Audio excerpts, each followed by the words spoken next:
It was a cold Monday. The November morning greeted the industrial area of the city with a dank fog and a light rain. An old man collecting scrap metal among the rusting remains of former industrial grandeur first mistook the body for an abandoned mannequin. But when he came closer and saw the dark stain around the head, he recoiled and with shaky hands dialed 911. Detective Victor Morgan turned his tattered sedan onto the broken driveway leading to the abandoned shop. The flashing lights of police cars cut through the gray gloom, reflecting in puddles of muddy brown water. Pulling on gloves, he stepped out of the car, shivering in the piercing wind. 42 years on the force had taught him a lot, but the sight of a murdered young girl never made it any easier. "What have we got, O'Brien?" he asked, approaching the young patrolman standing by the yellow tape. "White female, about 18 to 20 years old," he reported.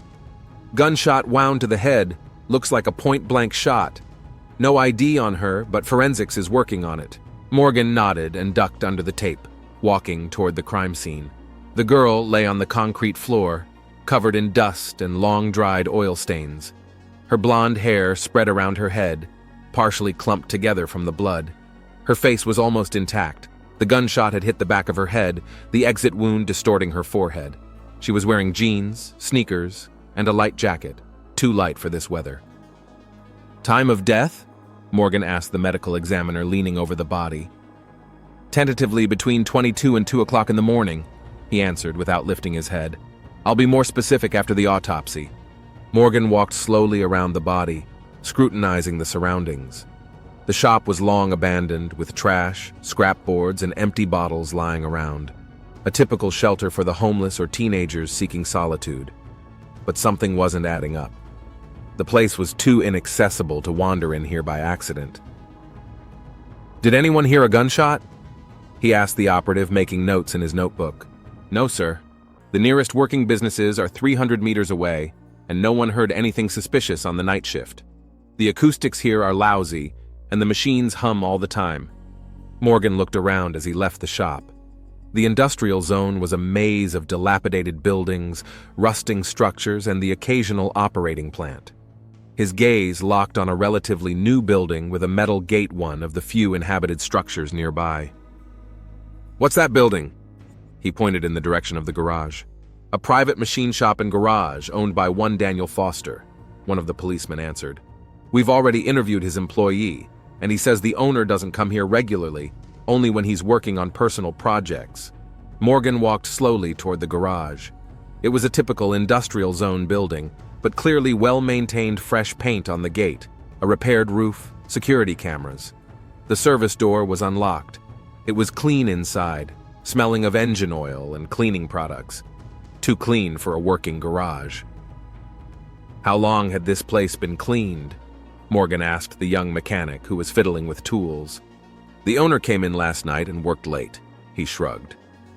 "When I came in today, everything had been scrubbed to a high shine. He's not usually this clean." The detective walked slowly around the room. Something was wrong. The concrete floor looked freshly mopped, and there was still a faint odor of bleach in the air. When he came to the desk, he noticed a calendar with dates marked on it and a phone book. On the last page was scrawled, "N, 8 p.m., garage." "Who's N?" Morgan asked, showing the tape to the mechanic. "I have no idea," he said, genuinely surprised. "Mr. Foster doesn't let me in on his business."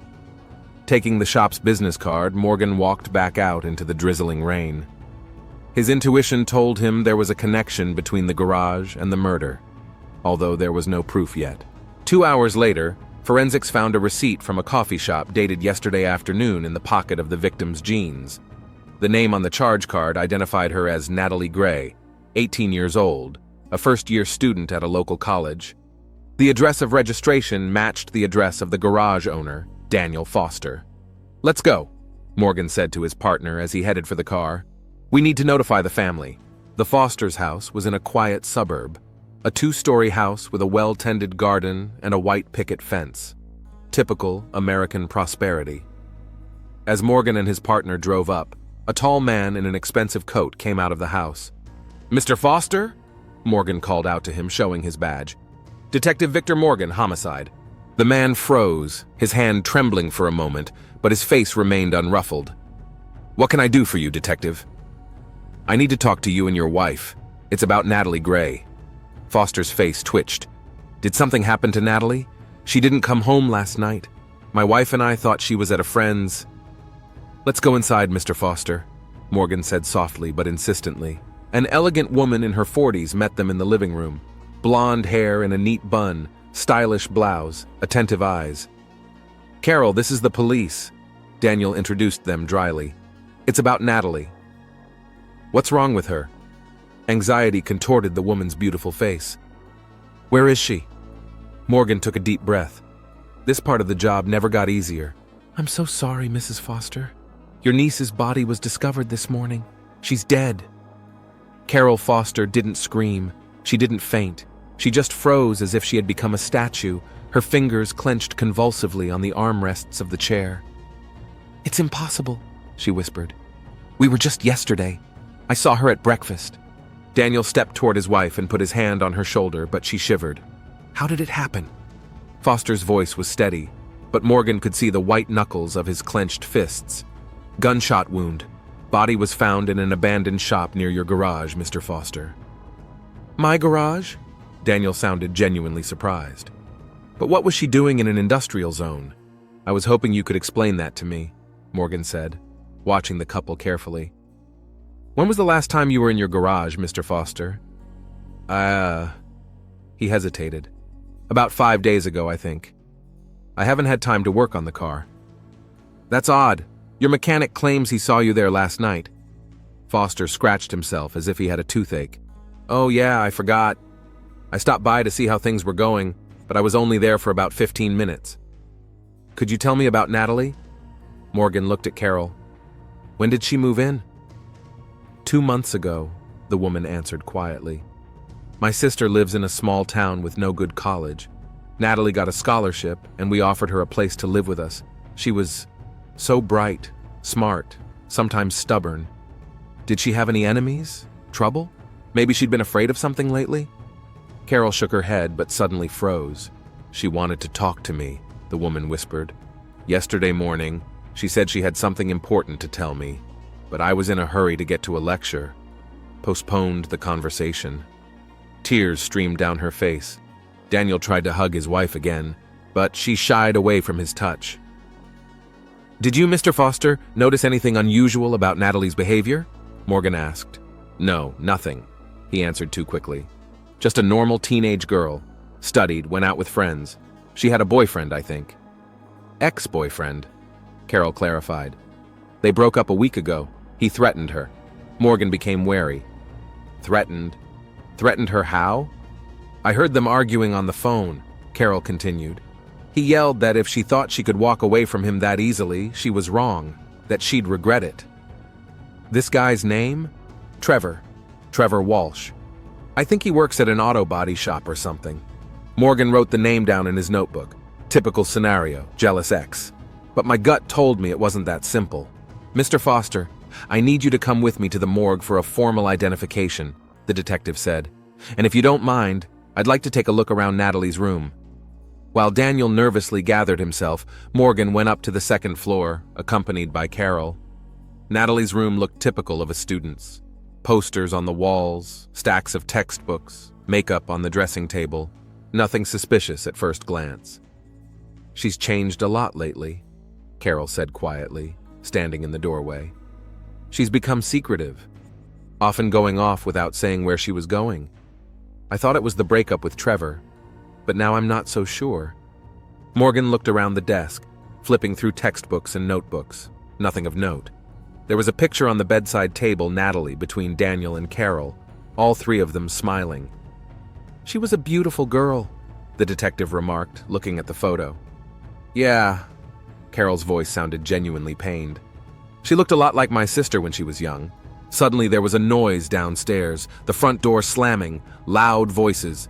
Morgan came down quickly and saw a tall young man arguing furiously with Daniel. "Where is she? I know she's here," shouted the stranger. "Trevor, get out of my house right now." Foster's face contorted with rage. "Not before I see Natalie. What have you done to her?" Morgan stepped forward, showing his badge. "Police, are you Trevor Walsh?" The young man froze, shifting his gaze from the detective to the Fosters. "Yeah, why?" "We need to talk about Natalie Gray," Morgan said, gesturing him into the living room. "When was the last time you saw her?" Trevor frowned. "The day before yesterday. We met at the cafe and I wanted to make up, but she told me to go to hell." He gave Daniel an angry look. "Said she was seeing someone else, someone grown up and established." "And how did you react?" "Like a normal person, I got angry.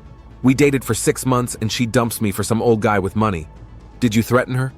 Morgan's voice got rougher. "Come on, everyone says stupid things in the heat of the moment," Trevor said. "I would never—" "Wait, what's wrong? Why are you all looking at me like that?" Morgan sighed. "Natalie Gray was murdered last night." Trevor Walsh's interrogation lasted 2 hours. The young man, initially aggressive and nervous, had gradually subsided into genuine despair.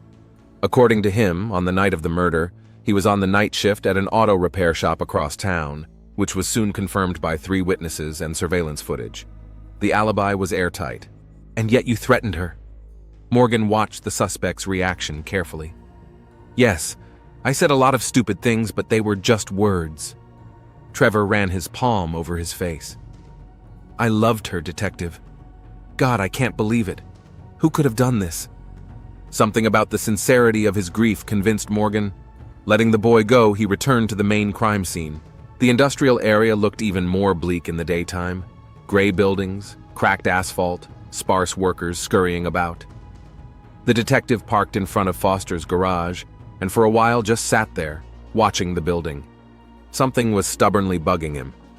This time there were forensic technicians working in the garage, methodically examining every inch of the room. One of the techs called Morgan over. "Look what we found." She pointed to the barely visible marks on the concrete floor. "They're traces of blood. Someone scrubbed them very carefully, but our reagents still show a reaction." "The direction of the marks?" Morgan asked, squatting down. "Looks like the body was dragged from the desk to the back door." The technician pointed to a faint trail. "And from there it was easy to get to the abandoned shop where the body had been found." Morgan nodded. The picture was becoming clearer. The murder had probably taken place here, in the garage, and then the body had been dragged into the abandoned building to draw suspicion away from this place. "What else did you find?" "Nothing concrete yet. Traces of various people, but a lot of them were destroyed by the recent cleanup. The trash can contained scraps of paper and rags with traces of cleaning products." The detective headed toward a small utility room in the corner of the garage. The cramped room was filled with tools, keys hanging on the wall. An old couch stood in the corner, clearly out of place in the workroom. "Had that couch been here long?" Morgan asked the mechanic. "About 3 months ago." He shrugged. "The boss said he sometimes stayed late and wanted to be able to take a nap." Morgan scrutinized the couch. Plain, worn furniture. He lifted the cushions and noticed something shiny wedged between the cushion and the backrest. A small gold earring with a turquoise stone. "That's not mine," the mechanic said quickly. "I don't even come into this den, to be honest." The detective carefully packed the find in an evidence bag. He would have to show it to Natalie's relatives later to see if it belonged to the girl. As Morgan continued his examination, he noticed a small locker with a lock. There was no key in the lock, but the detective turned to the technician. "Can you open it?" A few minutes later, the locker was opened. Inside were car documents, invoices, and a leather-bound notebook. Morgan carefully pulled it out and flipped through it. The entries were in small, neat handwriting dates, times, short notes. Many of the entries contained the initial N and time stamps. In the last month, meetings had occurred almost every week. "Looks like Mr. Foster really did spend a lot more time here than he admitted," Morgan muttered. Suddenly, a photograph slipped out of the notebook. The detective picked it up and froze. Natalie was leaning against a sports car that Foster was restoring in the garage. The girl was wearing a short dress that was clearly out of season, and her posture and facial expression were blatantly seductive. The caption on the back read, "For my special man, love our secret meetings, N." "Holy shit," Morgan whispered. The crime picture was beginning to take shape. The relationship between uncle and niece, The secret meetings in the garage, away from his wife's eyes. A secret affair that could cost Foster everything: reputation, family, career. A strong motive for murder if the girl threatened to tell his wife everything. Taking the notebook and photograph as evidence, Morgan headed toward the other workers in the industrial zone. A guard at a nearby warehouse confirmed that he often saw Foster in the garage in the evenings, especially on Wednesdays and Saturdays. He'd also seen a young girl matching Natalie's description a few times. "Pretty blonde girl," the older guard chuckled. "At first I thought she was his daughter, but then one day I saw them kissing by the car. It wasn't a kinship kiss, I'll tell you that." "When was this?" "About 3 weeks ago, maybe. I didn't think much of it. I don't know what kind of relationship anyone has. But she was a young girl, that's for sure." Back at the station, Morgan requested phone records for Natalie Gray and Daniel Foster. The results came back faster than he expected and confirmed his suspicions. 127 calls and over 1,000 text messages had taken place between them in the last 2 months. The content of the messages had yet to be officially requested, but it was already clear that they were more than just related. Most of the calls were on Wednesday and Saturday nights, which is when Foster was often in the garage, according to the guard. "Get an arrest warrant," Morgan said to his partner. "I think we have enough evidence to bring Foster in for questioning." Before going after the suspect, however, the detective decided to visit Natalie's college. Talking to her dorm roommate proved to be extremely helpful. "She was always bragging about her grown-up boyfriend," she said, nervously tugging at the edge of her t-shirt. "She said he was rich and powerful. We thought she was dating a professor or something. But a couple weeks ago she blurted out that he was her uncle." "And how did she explain that?"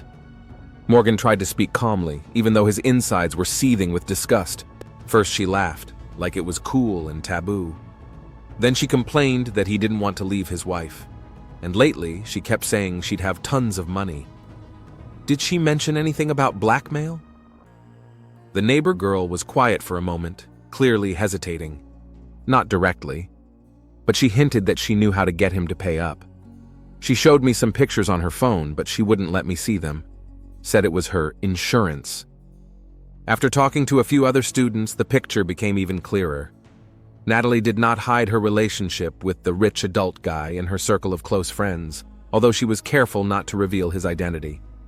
In recent weeks, she was especially excited. Several times came with expensive gifts, a new phone, a designer bag. "She said she would soon move into her own apartment," said one of her classmates. "She bragged that she wouldn't have to live with her hypocritical auntie anymore. We thought she was exaggerating as usual." All the evidence pointed to the same motive. Natalie was blackmailing Daniel by threatening to expose their relationship, possibly demanding money or other material goods. And when the threats became real, he decided to get rid of the problem in a radical way. Returning to the Foster home with a warrant, Morgan found a tense family scene there. Carol stood in the middle of the living room with the phone in her hand, her face contorted with anger and pain. Daniel sat on the couch, covering his face with his hands. "How could you?" Carol screamed. "She was a child, my niece! Her sister had entrusted her to us." "It's not what it looks like," Daniel replied quietly. "She manipulated me, Carol. You don't understand." "Detective!" Carol exclaimed as Morgan entered. "I found correspondence on Natalie's cell phone. The woman couldn't finish her sentence, sobbing. "We know, Mrs. Foster," Morgan said softly. "We have proof of their relationship. Daniel Foster, you're under arrest on suspicion of the murder of Natalie Gray." While his partner read Foster his rights, Morgan helped Carol into a chair. "When did you discover the correspondence?" "This morning," the woman whispered. "After you left, I couldn't calm down, looking for clues in her things. Her phone was locked, but I knew her password. My sister's birthday. There are dozens of messages, pictures. They'd been dating for almost 2 months, ever since she'd come to stay with us." Daniel, who was already being led toward the police car, suddenly turned around. "Carol, I swear I didn't kill her. Yes, we were having an affair. I was confused. She seduced me. But I didn't shoot her. You have to believe me." "Shut up," Carol shouted. "I'll never believe a word you say again." Back at the station, Foster held his ground. He admitted his relationship with his niece, but denied any involvement in the murder. "Yes, we had an affair," he said, tapping his fingers nervously on the table. She started flirting with me herself from the first day in our house. I tried to resist, but... He fell silent, realizing how pathetic his excuses sounded. What went wrong? Morgan asked, laying out the photos in front of the suspect. Did she threaten to tell your wife? Foster sighed. At first, it was just an affair. Meetings in the garage, secret phone calls, like a cheap romance novel. Then she started demanding gifts, money, said she deserved compensation for our special relationship. I paid because I was afraid of a scandal. And then, a week ago, she said she wanted $50,000 and her own apartment. Otherwise, she'd tell Carol everything. I didn't have that kind of money. I asked her to wait, but she just kept getting more and more insistent. So you decided to kill her. That wasn't a question. No! Foster slammed his fist on the table. I didn't kill her! Yes, I was in the garage that night. Yes, she came to see me. We fought about money again, but then she left, alive and well. I swear to you. Then explain the traces of blood in your garage, and why you cleaned it so thoroughly after the conversation. Foster turned pale. She hit herself. We were arguing. She was yelling, waving her arms around, and she hit a tool rack. The iron corner split her eyebrow. There wasn't much blood, so I wiped her face, helped stop the bleeding, and I cleaned it up in the morning. I just didn't want the mechanic asking questions, and... A few hours later, someone accidentally shot her in the head 100 meters from your garage. Morgan finished for him. That's a pretty good coincidence. It wasn't me! Foster sounded desperate. I don't even have a gun! That's interesting, Morgan said, opening the file. Because according to the database, there's a Glock 9-gauge pistol registered in your name. That's the gun that killed Natalie. Foster froze, his face turning dead pale. It's an old gun. I bought it for self-defense years ago. It's kept in a safe at home. I haven't even taken it out in about 5 years. When was the last time you checked the safe? Yeah, don't remember. Maybe a month ago? Foster ran his hand over his face. Look, I didn't kill Natalie. We had a complicated relationship, yes. She was blackmailing me, yes. But I would never have shot her in the head. Morgan gave the suspect a hard look. It was hard to tell if he was lying or truly innocent. The story sounded lame, but the fear in his eyes seemed genuine. We'll check your safe, the detective said. In the meantime, we have enough evidence to hold you. After the interrogation, Morgan returned to his desk and plunged into thought. Foster's story was full of holes, but something wasn't adding up. If he was planning a murder, why leave the body so close to his own garage? Why not dispose of the body in a more secure way? Hey, Morgan, one of the officers called out to him. You got a visitor. Says it's urgent. Carol Foster met him in the waiting room. Her eyes were red from crying, but she was surprisingly focused. I have something to show you, she said, holding out an envelope. I found it in the mailbox when I got home. Inside the envelope was an unmarked flash drive. Morgan plugged it into the computer, and a folder with a single video file opened on the screen. The footage showed Natalie sitting on the very same couch in the back of the garage. Her voice sounded cocky and slightly mocking. Hi, Aunt Carol. If you're watching this video, then I've decided it's time to open your eyes. I've been sleeping with your husband for the last 2 months, right here in his garage while you thought I was in class or with friends. It's funny, isn't it? He swore he loved you, but as soon as I showed a little interest, he promptly forgot his devotion. Men are so predictable. Morgan stopped the video and looked at Carol. The woman sat with her hand over her eyes. She was different than I thought she was, Carol whispered. I always thought she was a sweet, somewhat naive girl. But in this video, it's a completely different person. When did you get this flash drive? This afternoon. The envelope was in the mailbox, no stamp or address, just the name, Carol. Maybe Natalie mailed it shortly before she died, Morgan suggested. Or set it to send automatically. Or someone else wants us to think that way, Carol said quietly. Morgan looked at the woman carefully. That was an interesting thought. Perhaps the killer wanted to make sure that Foster's motive would be obvious to everyone. Do you suspect anyone in particular, Mrs. Foster? Carol shook her head. I don't understand anything anymore. Everything I believed in has turned out to be a lie. My husband, my niece. She was suddenly silent, as if realizing something. "Detective, check the safe in our bedroom. Daniel's gun should be in there." An hour later, the police searching the Fosters' house reported that the safe was empty. The gun registered in Daniel's name was missing. Morgan returned to the interrogation room where the detainee was still in custody. "Your gun is missing from the safe, Mr. Foster," he reported. "Do you want to change your statement?" "What?" The look of genuine surprise on Foster's face was convincing. "That's impossible. Only Carol and I know the code to the safe." "And Natalie?" Morgan suggested. "She could have peeked when you opened the safe." "No, she never—" Foster paused, as if remembering something. "A couple weeks ago, though. I caught her in our bedroom. She said she was looking for a phone charger, but she looked weird. Do you think she could have gotten a gun? And shoot herself with it?" Morgan asked skeptically. "No, I don't know what happened." Foster looked completely lost. "Maybe she showed the gun to someone else. Trevor? I mean, they'd just broken up. He was furious." "Trevor has an alibi," Morgan reminded me. "And you, Mr. Foster, have motive, opportunity, and a weapon. Not a good combination." As he left the interrogation room, Morgan strolled pensively down the hall. The story was getting more and more convoluted. If Natalie had really taken the gun from the safe, who had used it? And why had the body been left so close to the garage, as if deliberately pointing it at Foster? Morgan remembered the words of Natalie's neighbor, bragging about not having to live with her hypocritical aunt anymore. Interesting choice of words. It might be worth digging deeper into the relationship between Natalie and Carol. Foster had a motive to stop the blackmail, but what if his wife also had a motive to get rid of the girl who was destroying her family? The detective pulled out his cell phone and dialed a number. "Check Carol Foster's alibi for the night of the murder," he told his partner, "and get her phone records for the last month. Maybe our story is more complicated than it seems."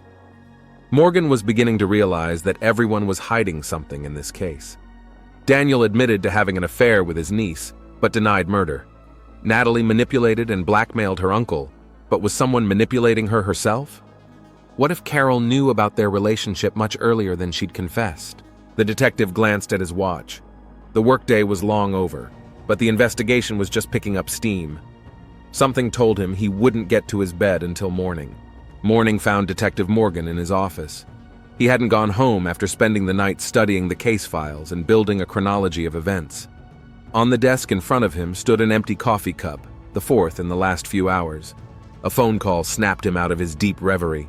"Morgan," he answered hoarsely, rubbing his reddened eyes. "Detective, it's Jackson, in maintenance. We recovered the surveillance footage from the warehouse across from Foster's garage. I think you should take a look at it."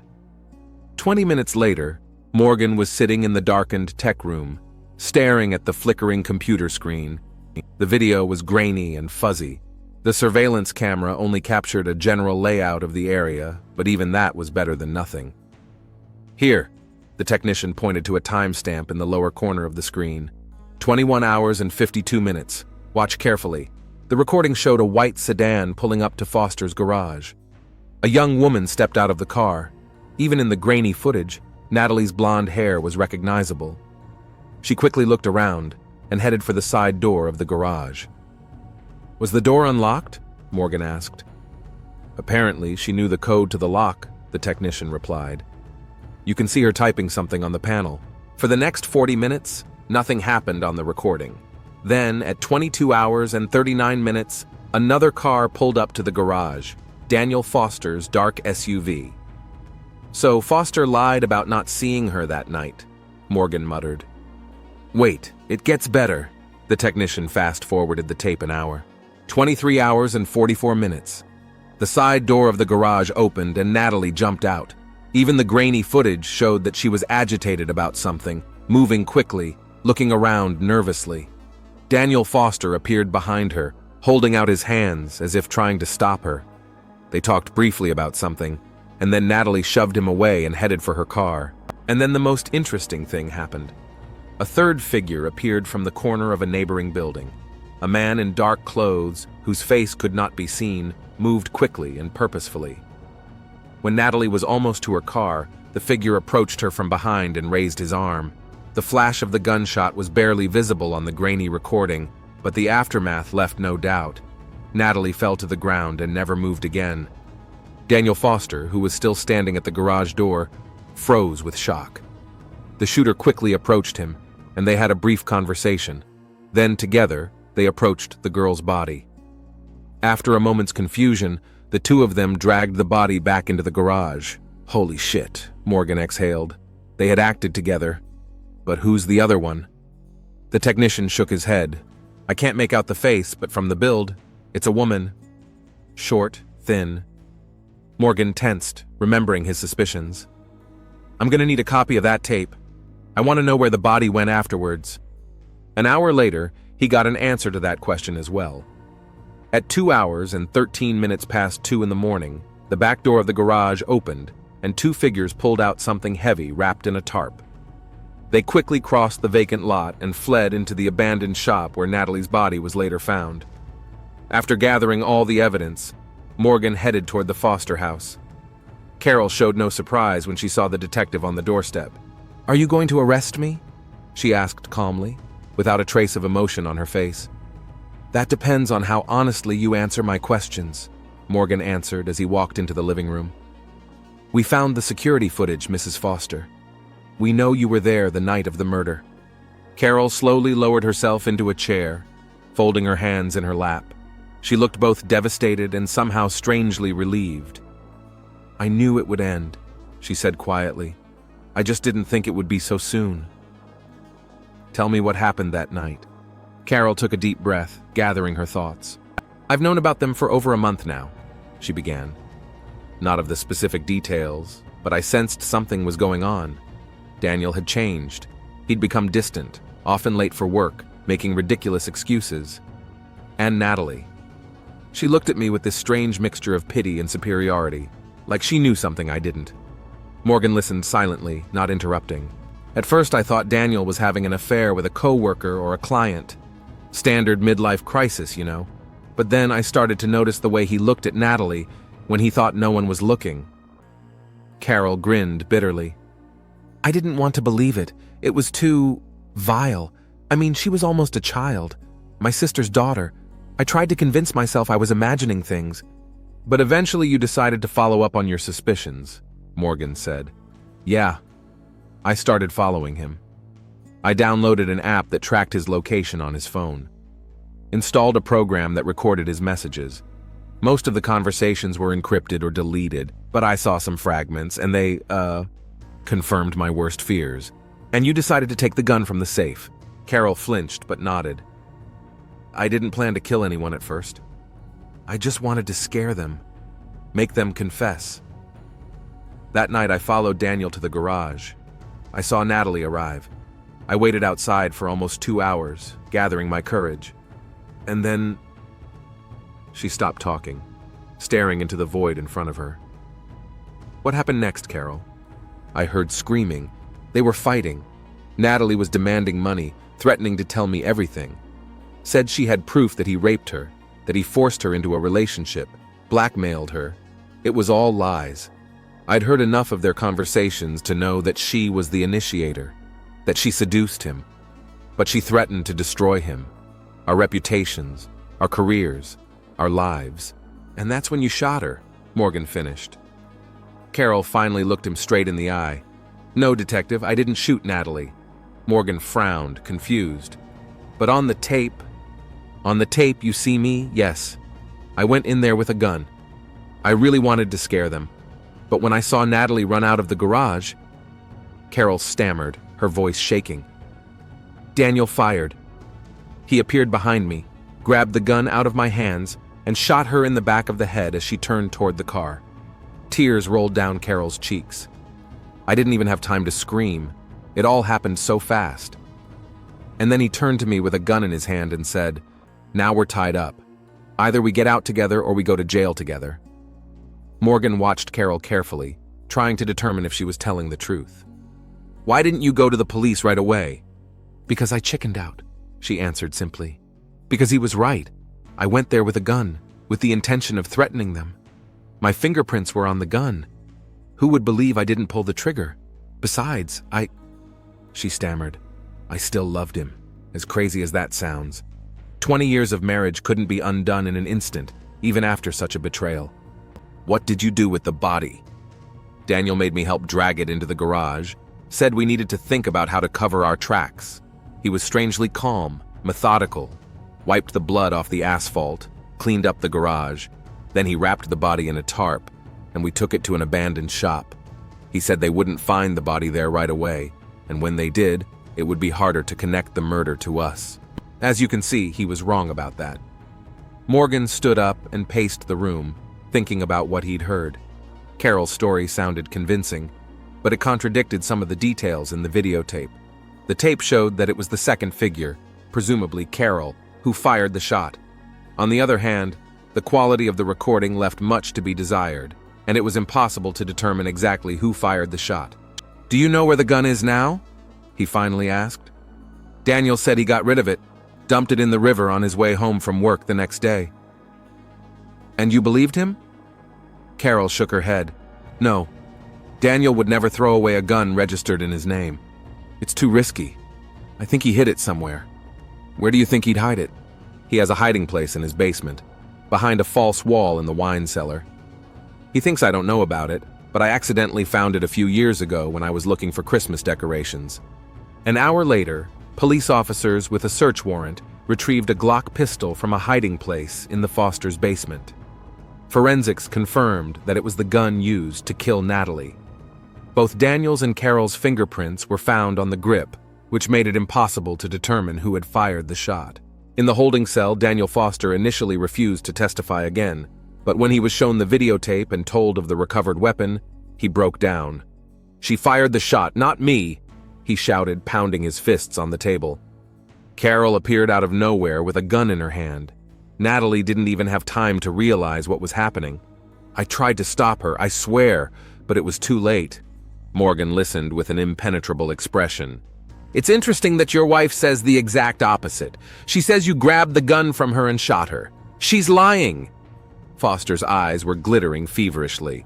"Of course she'll say anything to protect herself. But the tape shows that she was the shooter. That's her figure on the video."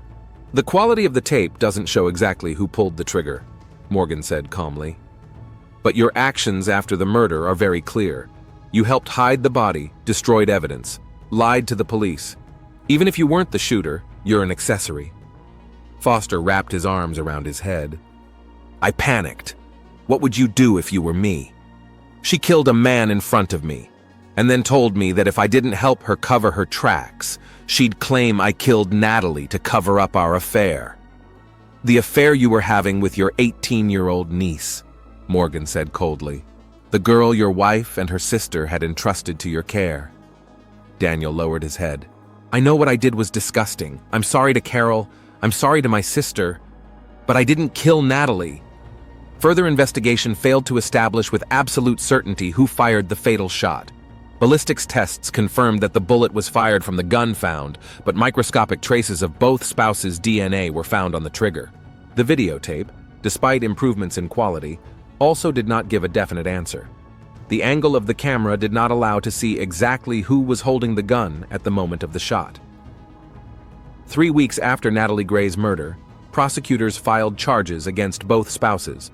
Daniel Foster was charged with seduction of a minor, because the beginning of their relationship was before Natalie turned 18, and accessory to murder, Carol Foster was charged with aggravated second-degree murder. Both parties insisted on their innocence of murder, shifting the blame to each other.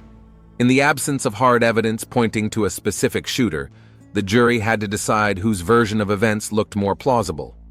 Detective Victor Morgan stood at the window of his office, looking out at the drizzling rain. The Foster trial was due to begin in a week, and he had been called as a key witness for the prosecution. But even after nearly 2 months of investigation, he still wasn't sure exactly who had pulled the trigger that fateful night. On his desk lay a weighty file of case files.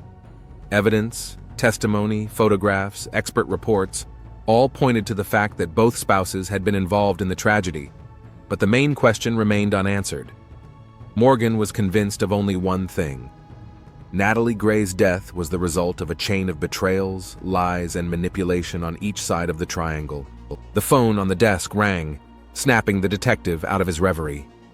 "Morgan," he answered, still looking out the window. "Detective, this is Sullivan from the tech department."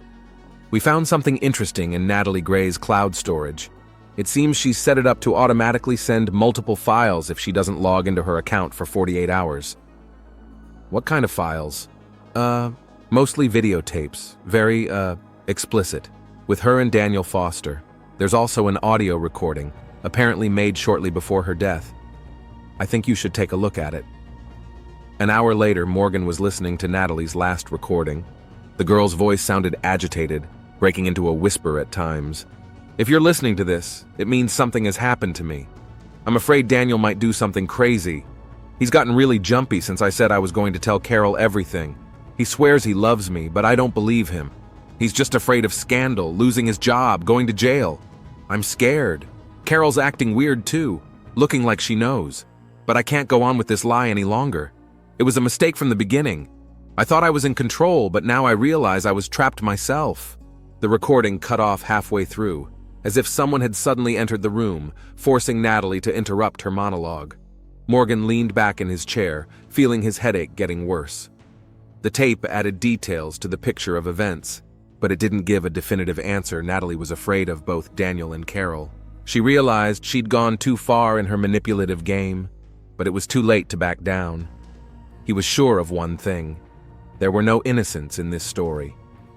Each of the participants in this triangle made his own choice, which led to a tragic ending. Natalie, who seduced her aunt's husband and tried to blackmail him; Daniel, who betrayed his wife and his own moral principles for the sake of a forbidden relationship; Carol, driven to despair by the betrayal of the two people closest to her. In the end, whoever pulled the trigger that night, the bullet was only the final point in a story that couldn't have ended well from the start.